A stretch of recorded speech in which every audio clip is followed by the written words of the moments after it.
بسم اللہ الرحمن الرحیم۔ 7 ستمبر 1974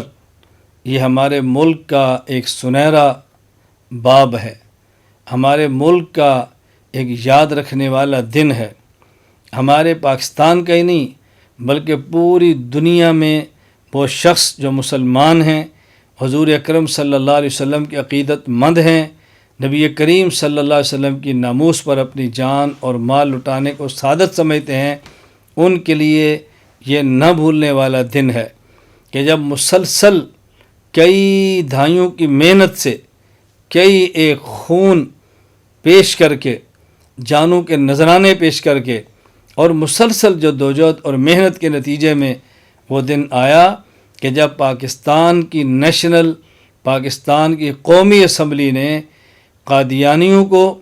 حضور اکرم صلی اللہ علیہ وسلم کی ختم نبوت کے منکرین کو غیر مسلم اقلیت قرار دیا۔ یہ ہمارے لیے یادگار دن بھی ہے، خوبصورت بھی ہے اور نہ فراموش کرنے والا دن ہے۔ اس دن میں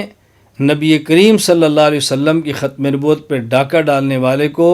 ہمیشہ کے لیے غیر مسلم اقلیت قرار دے دیا گیا۔ اس دن ایک قانون بن گیا ہے، آئین بن گیا ہے۔ اب آئین پاکستان کی روشنی میں وہ شخص جو مرزا غلام احمد قادیانی کو نبی سمجھتا ہے تو اس کو حق نہیں ہے خود کو مسلمان کہے، اپنی عبادت گاہ کو مسجد کا نام دے، لا الہ الا اللہ محمد الرسول اللہ صلی اللہ علیہ وسلم یہ کلمہ پڑھ کے کسی کو دھوکہ دے، اپنی عبادت گاہ پر اس کلمے کو لکھے اور اپنے اس دین جھوٹے اور باطل کی تبلیغ کرے، یہ کسی قادیانی کے لیے جائز نہیں۔ ہم نے جہاں 7 ستمبر ختم نبوت کا دن منانا ہے، وہاں ہم نے اس بات کا عزم بھی کرنا ہے کہ ہم ہمیشہ رسول اکرم صلی اللہ علیہ وسلم کی ختم نبوت کا پہرا دیں گے، حضور کی ناموس کا پہرا دیں گے، نبی کریم صلی اللہ علیہ وسلم کی ذات بابرکات کا ہم تحفظ کریں گے، اور ہمیں امید ہے اپنے ملک کے حکمرانوں سے کہ اگر غلطی کی وجہ سے نادانستہ طور پہ اگر کسی کلیدی عہدے پر قادیانی کو فائز کیا گیا ہے تو اس کو فوراً ہٹا دیں گے، اور یہ میرا یا ہماری جماعت یا ہمارے ادارے یا پاکستان کے بسنے والے مسلمان کا مطالبہ نہیں ہے، بلکہ دنیا بھر کے ہر مسلمان کا یہ مطالبہ بھی ہے، خواہش بھی ہے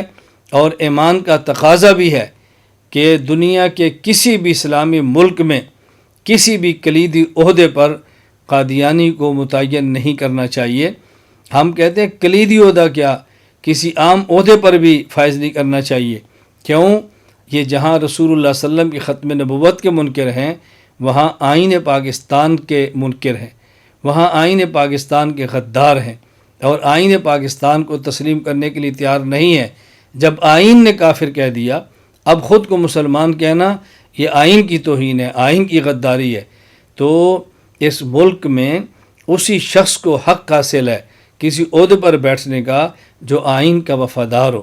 آئین پاکستان کو تسلیم کرتا ہو، اور جو آئین پاکستان کا غدار ہے، آئین پاکستان کا وفادار نہیں ہے، کیا حق حاصل ہے کہ وہ قانونی مراعات لے اور وہ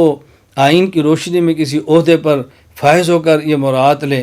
ہم سب کو اللہ تعالیٰ حضور اکرم صلی اللہ علیہ وسلم کی ختم نبوت کا پہرا دینے کی توفیق عطا فرمائے، رسول اکرم صلی اللہ علیہ وسلم کا ہمیں سچا غلام بنائے، سچا جانثار بنائے، ہمارا سب کچھ اللہ تعالیٰ پیغمبر کی ناموس کے لیے قربان کر لے تو اللہ کی ذات کا ہمارے اوپر احسان ہوگا۔ اللہ تعالیٰ ہم سب کو اس کے لیے قبول فرمائے۔